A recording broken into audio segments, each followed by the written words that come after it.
कांग्रेस सदर राहुल गांधी आज अमेठी दौरे पर हैं। राहुल ने अमेठी में पीएम मोदी पर जमकर निशाना साधा। उन्होंने कहा कि अमेठी के साथ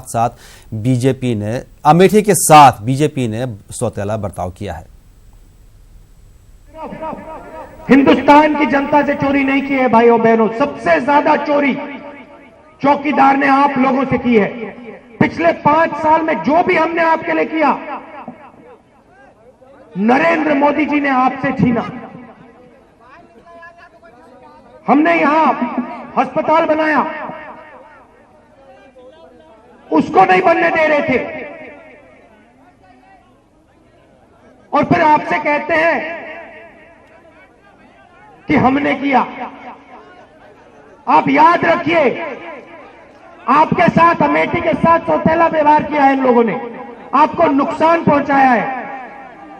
और मैं आपको बता रहा हूं, जो भी इन्होंने आपसे लिया, मैं उसका दुगना आपको वापस डालूंगा।